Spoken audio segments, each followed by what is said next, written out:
بسم اللہ الرحمن الرحیم۔ السلام علیکم۔ چلتے ہیں آج کی کہانی کی طرف۔ گنگول بادشاہ بہت ظالم تھا۔ جس شخص سے ناراض ہوتا تھا اس کا سر اسی وقت کٹوا دیتا تھا۔ اس کام کے لیے اس نے ایسا جلاد رکھا ہوا تھا جو گونگا تھا۔ گونگے جلاد کی زبان پہلے ٹھیک تھی، لیکن جب گنگول بادشاہ نے اسے اپنے پاس ملازم رکھا تو اس کی زبان قلم کرا دی تاکہ وہ کسی کو بادشاہ کے ظلم و ستم کے بارے میں کچھ نہ بتا سکے۔ جلاد کو گنگول بادشاہ کی زیادتی کا بہت دکھ ہوا تھا، مگر وہ بادشاہ کے آگے بول نہ سکا تھا، کیونکہ اسے ڈر تھا کہ کہیں بادشاہ غصے میں آ کر اسے قتل ہی نہ کروا دے۔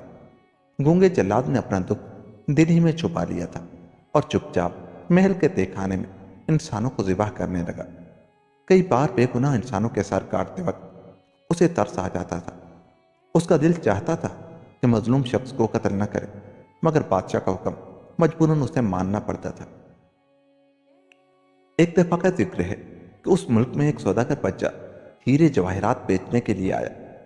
وہ جب شہر کے سب سے مشہور سرائے میں رات بسر کرنے کے لیے ٹھہرا تو کسی چور نے اس کے اصل ہیرے جواہرات چوری کر کے ان کی جگہ نکلی ہیرے رکھ دیے۔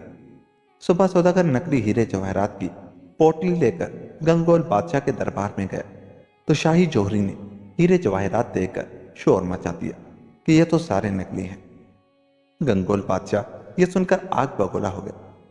اس نے اسی وقت سوداگر بچے کا سر کاٹ ڈالنے کے لیے گونگے جلاد کو اشارہ کیا۔ حکم ملتے ہی چند سپاہی سوداگر بچے کو پکڑ کر اس جگہ لے گئے جہاں گنگول جلاد لوگوں کے سر کاٹتا تھا۔ گونگے جلاد کو کچھ پتہ نہیں چلا تھا کہ گنگول بادشاہ نے اس غریب سوداگر کو کیوں سزا دی ہے۔ ویسے اسے سوداگر بچے کی نوجوانی دیکھ کر ترس آ گیا تھا۔ اس نے سپاہیوں کے جانے کے بعد اشاروں میں سوداگر بچے سے پوچھا کہ اسے کس جرم کی سزا ملی ہے۔ سوداگر بچہ بہت گھبرایا ہوا تھا۔ اس نے رو رو کر بتایا کہ وہ بے گناہ ہے۔ ایک تو میرے ہیرے جواہرات چوری ہو گئے ہیں، اوپر سے مجھے سزا دی جا رہی ہے۔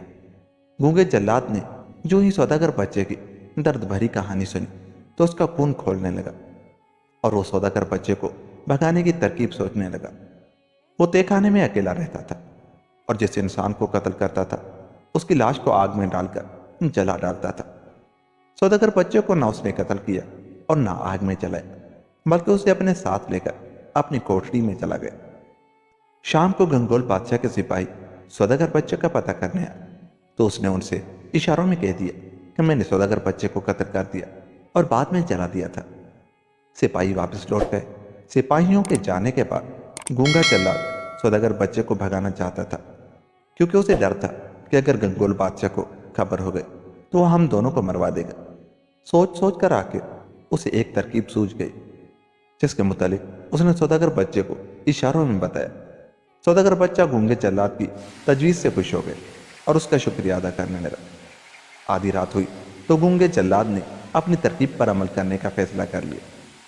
اس نے ایک پھاوڑا خود سنبھالا اور ایک سوداگر بچے کو دے دی، جس کے بعد دونوں تیزی سے کوٹری کا فرش کھودنے لگے۔ صبح تک انہوں نے بہت لمبی سرنگ کھود ڈالی۔ اس سرنگ کے ذریعے وہ باہر آئے تو خوشی سے اچھل پڑے، کیونکہ وہ گنگول بادشاہ کے محل سے بہت دور نکل آئے تھے۔ سوداگر بچہ گنگول بادشاہ کی قید سے آزاد ہونے کے بعد اچھل کود کر رہا تھا کہ گونگے جلاد نے اشارے سے اسے سمجھایا کہ لوگوں کے جاگنے سے پہلے یہاں سے بھاگ جاؤ۔ سوداگر بچے کی آنکھوں سے گونگے جلاد کے اس احسان کی وجہ سے آنسو بہنے لگے۔ اس نے کہا، میں اکیلا نہیں جاؤں گا، تم بھی میرے ساتھ چلو۔ لیکن گونگے جلاد نے اسے سمجھایا کہ اگر میں بھی تمہارے ساتھ یہاں سے بھاگا تو بادشاہ کو پتہ چل جائے گا کہ میں نے اسے دھوکہ دیا ہے، چنانچہ وہ سپاہی دوڑا کر ہمیں گرفتار کر لے گا۔ گونگے جلاد کا اشارہ سمجھ کر سوداگر بچے کو وہاں سے اکیلا ہی روانہ ہونا پڑا۔ اس کے روانہ ہوتے ہی گونگے جلاد نے سرنگ میں گھس کر اس کا منہ بند کر دیا، پھر اپنی کوٹری میں پہنچ کر سرنگ کا دوسرا منہ بھی بند کر دیا۔ اس طرح کسی کو کانوں کان خبر نہ ہوئی اور سوداگر بچہ زندہ سلامت وہاں سے نکل گیا۔ سوداگر بچے کا ملک وہاں سے 500 کوس دور تھا۔ وہ دن رات چلتا ہوا تیسرے روز اپنے گھر پہنچ گیا۔ گھر میں داخل ہوتے ہی وہ زور زور سے رونے لگا۔ اس کے رونے کی آواز سن کر اس کے باپ نے اسے اپنے پاس بلایا اور پوچھا، کیوں رو رہے ہو؟ سوداگر بچہ جو دراصل ایک لڑکی تھی اور ڈاکوؤں کے ڈر سے لڑکا بنی ہوئی تھی، دوڑ کر باپ کے سینے سے لگ گئی اور ہچکیاں لے لے کر اپنے ساتھ گزرا ہوا حادثہ سنانے لگی۔ سوداگر، جس کا نام کچول تھا، بیٹی کی داستان سن کر تیش میں آ گیا اور بولا، اگر گنگول بادشاہ نے تمہیں دکھ پہنچایا ہے بیٹی، تو چین سے میں اسے نہیں بیٹھنے دوں گا۔ میں ابھی جا کے اس کی خبر لیتا ہوں۔ سوداگر کی بیٹی سامانا باپ کے اس فیصلے کو سن کر جلدی سے بولی، نہیں نہیں بابا، میں آپ کو گنگول بادشاہ کا مقابلہ کرنے کے لیے نہیں جانے دوں گی۔ آپ بہت بوڑھے ہیں، اس لیے اسے میں ہی سزا دوں گی۔ کچول بیٹی کی جرات دیکھ کر بہت خوش ہوا۔ وہ سامانا کو ایک چھوٹی سی کوٹری میں لے گئے۔ اس کوٹری میں بالکل اندھیرا تھا۔ کچول نے موم بتی جلائی تو سامانا نے دیکھا کہ کوٹری میں ہر طرف مکڑیوں نے جالے بن رکھے تھے۔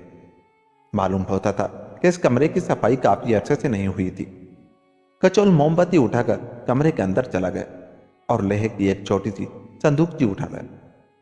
صندوق چی بہت پرانی تھی۔ باہر آ کر کچول نے صندوق چی کو کھولا تو سامانا کو اس میں ایک سونے کی انگوٹھی، سر کے چند بال اور پرانے کیل پڑے دکھائی دیے۔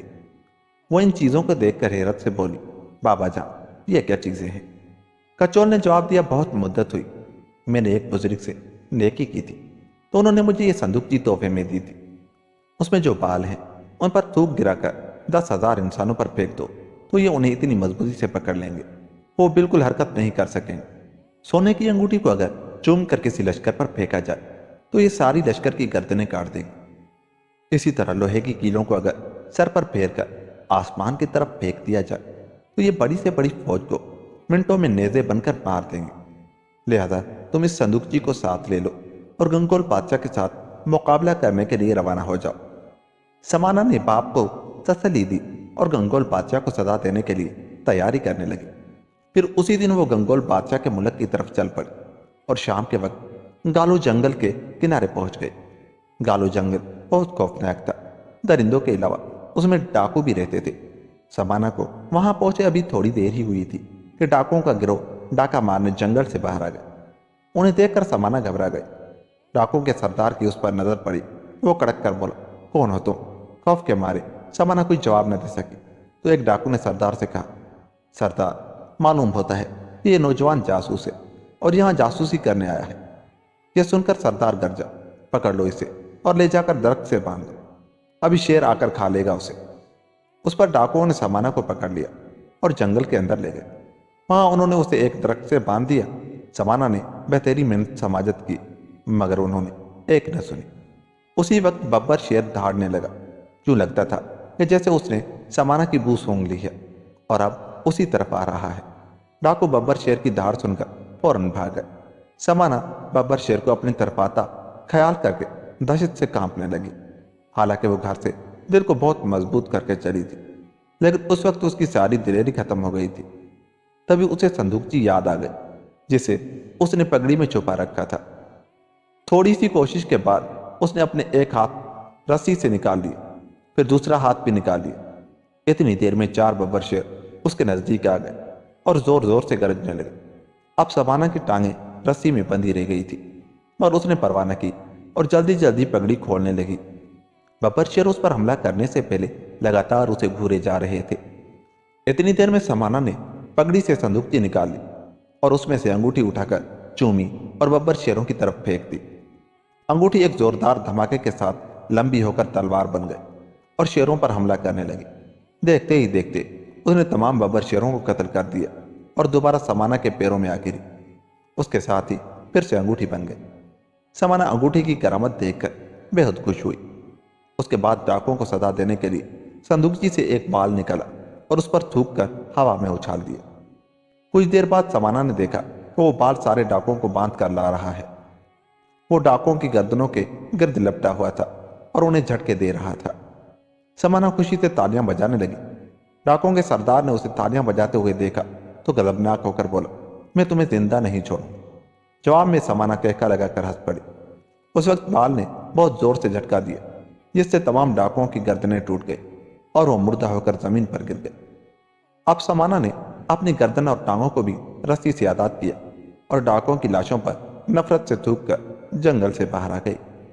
گالو جنگل سے نکل کر اس نے دوبارہ گنگول بادشاہ کے ملک کی جانب سفر شروع کر دیا۔